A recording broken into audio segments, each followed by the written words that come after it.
What elevation is best for your vision? Well, that would be sea level.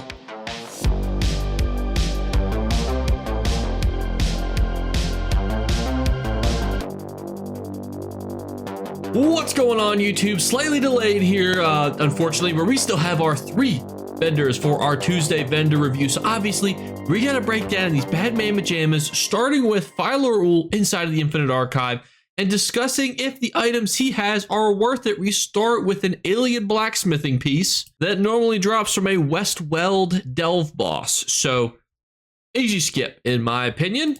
And if you have a different opinion on that, I don't know what you got that for. Next up, we have ourselves a Monomyth lead, one of the best, if not the best, mythics to get right now, but this one just naturally drops from Cold Harbor. For those of you who don't know, Monomyth is the reason that you can get wham, bammed, thank you, ma'am, in PvP so easily, because it's given everybody and their mom major force and minor berserk on their front bars, and it is exceptionally easy to get. That's one of the best PvP mythics that you could possibly go out and get. The only real pain one that you're going to have to really go through is the Depths of Malatar dungeon. If you're farming it with friends, you could just keep farming the second boss. Next up, we have the Malag Kina Shoulder. Now, this one is only worth about 140,000 gold for 15,000 archival fortunes. That is not worth it. You're better off buying this from another player or earning it when it is an earnable reward. But some of these other ones are a little bit better value. So we got 12,000 for 2,000 archival fortunes. 22,000 to 2,000, and 891,507 gold to 2,000. So you could see that sometimes they throw in some plans that have a little bit more value than others. Now, that doesn't mean that you're going to profit that much gold. These are bind on pickup, but you are getting something that is worth 891,000 gold for very little effort. You're not going to really be able to easily make a ton of money because there's going to be quite a few collection people who go out and buy these, but these are things that you would be able to sell once you have the actual praxis bound to that character, and you would be able to make some of these. It's not super easy to resell furniture to make moolah, but it is undeniable to take 2,000 archival fortunes and make almost 900,000 gold in savings. Then we have our Alakir Desert treasure maps. Nothing there is valuable. It's probably one of the worst treasure maps to get because the jewelry is farmed there so frequently. You never need to go out and farm there. Then we have medium armor. You ain't got to worry about that either. Nobody really is making any sort of DPS companions in 2025 and in 2026. Then we have a Servant's Tale and a Tome of Daedric Portals. I do like the Tome of Daedric Portals being an open book that you could peruse if you were interested. Then we have Protection, Disease Damage, and Assassin's Misery. None of these are offensive, but again, we are using a premium currency. The only time I would suggest using a premium currency, that is your archival fortunes, for scripts is if you need them immediately. Let's say there's a new best in slot build that drops, you need it right away. Are any of these going to be really involved in any of those? Probably not right now. Protection, Disease Damage, and Assassin's Misery are certainly good in different scenarios, but not necessary. But the best one's probably Protection, but even then, not getting run very often. Then we have a returning item of the Erroneous Archive map. It's very frequent to come in here. It gives the Shattered Mirror Maze body. Not worth it at all, in my opinion. And then we have a Fragment of Balamath. Now, this thing is somewhat more annoying. It does come from a delve, but it's Craglorn delve. But the thing too is, even if you were interested in this one, you got to do a whole bunch of hoopla, and then you're getting a slightly more yellow tinge. Not really worth it, in my opinion. And then the Sigic Globe. This thing is worth absolutely nothing. I'm pretty sure this just drops naturally from Somerset public dungeons, which is why it's worth almost 0 gold. Then next, inside the Scholarium, we have our second weekly vendor. If you need help finding or any more information about these vendors, ESOhelper.com. Our fan-made website to give you more information. But notably, it's nice to talk to this guy because he gives you scripts and he gives them to you for the price of gold. Now, there are some here that are very, very good. Now, Class Mastery is a static item, but Brittle, Heroism, Knockback, Gladiator's Tenacity, some of these I would say are pretty essential. For example, if you want to have a PvP character, teach them to have Heroism. Heroism is one of the most helpful PvP things you can have. Even solo content, it's very helpful to have because nobody's going to really be giving you heroism very frequently. And being able to use your ultimate is just always helpful. Brittle is also a very good affect script. Being able to put brittle on things, it is definitely a little bit easier to get now with subclassing, but being able to put these things on skills is so helpful. Also, I love me some knockback and I love me some gladiator's tenacity, but as always, I would definitely encourage you to at least get all of these on one character, your main character, get every script. It's just gold. And if you ever need help finding any new gold methods, let me know in the comments below. I'll give you a specific gold method just for you. And if you definitely have any PvP characters, solo characters, brittle, heroism, I think these are essential to have on those characters. Especially just because the case, I mean, here, brittle is not as necessary, but the odds of you ever wanting to make a build on there are pretty good. And heroism also too, by the way, if you wanted to buy this from another player to get quick access to it, is about 800,000 gold. And I was almost bought it because there was a PvP weekend. I was like, man, I need some heroism on this character, this brand new character I made.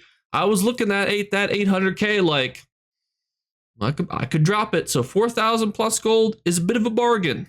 And finally, we're inside the Imperial City, inside the Imperial City sewers. Now, the nice thing about this bad boy is we have another vendor with another currency from ourselves, TLDR. Now, the first couple things are usually never worth it. That is our golden sets. You get these in rings and necklaces. But let's talk about the sets just for funsies. Coward's gear is actually very helpful to have on farming builds. Getting major expedition and major protection and 250 extra stamina recovery, as well as just a full set of basically health, stamina recovery, and stamina recovery is pretty helpful for farming builds. And that's actually why it's worth a decent chunk of gold, is people legitimately will buy a set like this just to have good movement.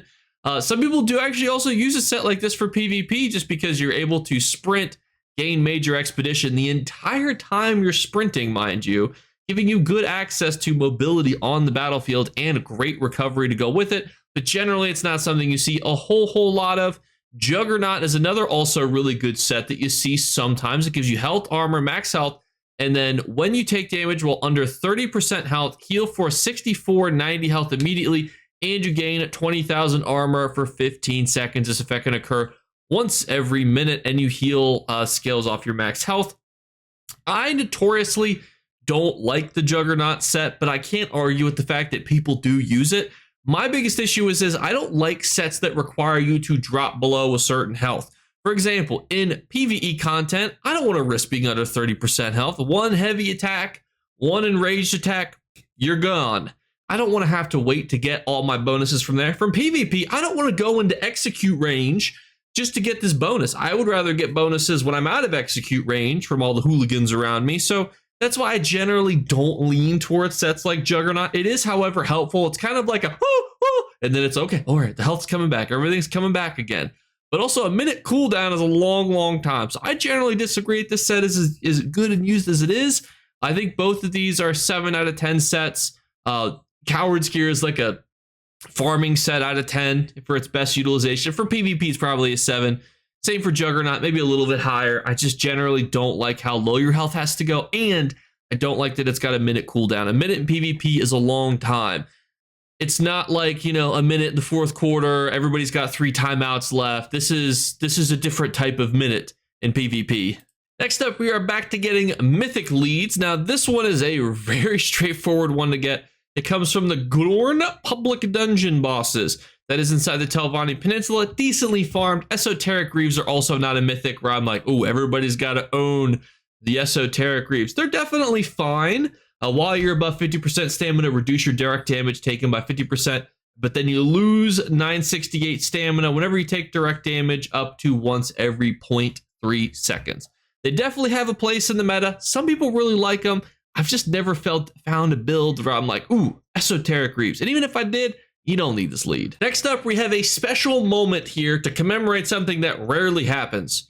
This will be something that is purchased by me after this video ends. The Twitching Eyeball is one of the most annoying leads to get because it comes from the Watcher boss in the Imperial City prison.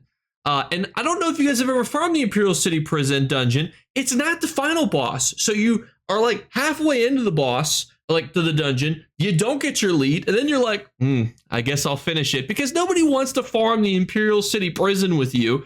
because it's depressing. And then you farm more with your boy David, because freaking David out here can't get any of the leads to drop from Dragon Star Arena. So I'm like, David, we'll switch it up. We'll farm something different for you. And he gets it immediately. So I'm like, well, now what do?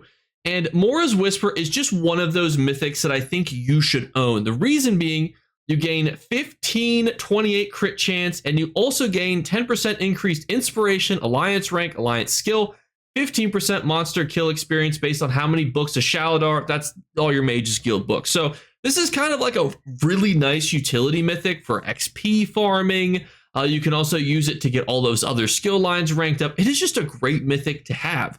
And I highly encourage you to have it on at least a character that's got, all the Mages books found on it. And we live in the day and age of add-ons. Getting Shaladar's books is not complicated anymore. You don't have to load up a wiki page and follow some path that some person made that was really convoluted with arrows on the ground. We're not using MapQuest to get anymore. We are using technology. Then we have the Deadlands treasure maps. Now, these are almost good. The Deadlands has really good drops from them. The problem is that they're so old that even though they do retain a decent amount of their value, the problem is it's not enough to justify 6,000 Telvar. Telvar is still a premium currency. It is still something that a lot of you might only get from a specific PvP events throughout the year and from login rewards. And that's not enough to justify gambling on some treasure maps, in my opinion, especially ones that, you might get some sets that's got a little bit of sale value. You might get some treasures, you might get some motifs, but you're not going to get enough juice for the squeeze on average. Speaking of juice and squeeze, for 10,000 to 20,000 Telvar, you could have some scripts that are worse than the ones that you could have just purchased with gold. Now, these are all scripts. I do like courage. Courage is very helpful, whether it's the courage to log on and do your daily writs, or whether it's the courage for the buff on your characters. It's a nice one to have, but it's not essential for the Telvar price point. Go out and do your daily quest. Dispel and Crusader's Defiance, same thing, but to a lesser extent, because they're used significantly less when it comes to building around. At least courage, you sometimes see in, some solo builds, but generally you're getting courage from somewhere. And finally, we have the Fragment of the Martyr, which if you want to have a really cool lava puncture, you're only skipping yourself farming the False Martyr's Folly, which I'm pretty sure is a delve. So not anything that's going to be really difficult for you. It is a delve. Now, the other things here, they're a little bit more annoying. Sunspire, City of Ash 2, the Cauldron, a little bit more difficult. Would probably be worth farming those specific areas, but as far as these, I would not worry about it too much. But it's a very cool skill stop. But I'm happy that we had some actual things on here. It always feels like a special week when I actually buy something from the vendor. And I wonder if you guys think the same things. I know that some of you are actually thankful when we have bad vendors because you're not tempted to grind a specific currency and you may be busy and unable to grind that currency. I'm curious though if you guys don't mind answering the comments below. How often do you want a good vendor for you? Like if something that you're going to purchase every time, do you want to buy stuff every week, every 2 weeks, every month, sometime between every other month? I am curious because I want to know like how much currency you want to be able to spend getting things. And I feel like usually it boils down to those mythic leads, because mythic leads are notoriously the most annoying thing to get in the game, in my opinion. So please give me some feedback in the comments below, because I think it also will help tailor, my opinions on when I ask, and give feedback on these vendors. Because I have been asked about these vendors. What do I think about them? What do I think needs to change with them? Because I talk about them all the time, usually twice a week at minimum. So thank you guys so much again. As always, we're doing our 3 giveaway drawings. All you need to do to enter is leave comments below / like on the video. Second thing is just make sure you subscribe. And the third thing is look for hidden word we flash upon the screen. We're going to probably have at least 2 or 3 hidden words. One has already been found, but it will be on probably at least 1 or 2 more videos throughout the month. So keep an eye out for that. Thank you guys so much again for watching, and I'll catch you later. Bye, guys. You better remember to like and subscribe to Jakeclips. Or you should. I might have to pluck your eyes if you don't. Or, better yet, I'll skip rope with your entrails. Do it now. Subscribe. Ta-ta. Off with you.